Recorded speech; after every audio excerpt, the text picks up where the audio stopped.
I haven't posted anything about the attempt on Donald Trump's life because I wanted the facts to develop without speculating on the thousands of hypotheses out there. By now, you know what happened. You know the FBI released the name of the attacker, that he intended to target Donald Trump, and that he apparently used a rifle that was owned by his father. We don't need to go over those details.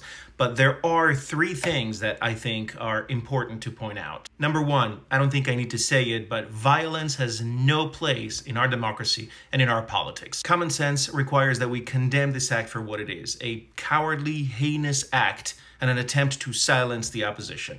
If we disagree with somebody's political platform, the place to settle our differences is the ballot box. Violence only generates more violence and often worse things.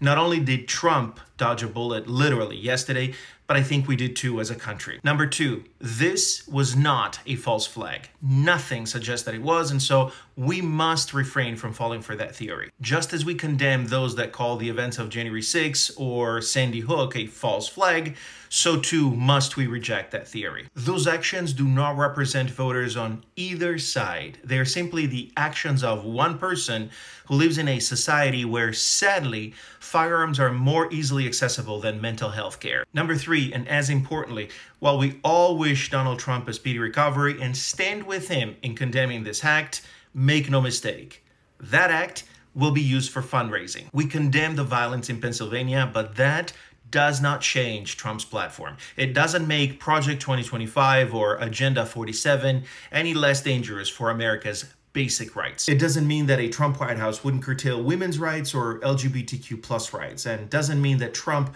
wouldn't nominate Supreme Court justices that would undermine basic American freedoms for the next 50 years. And so, in the wake of that violence that we all condemn, I urge you to continue to exercise your electoral rights. Canvass, donate, and vote. That is the only true way to prove that democracy can withstand any assault.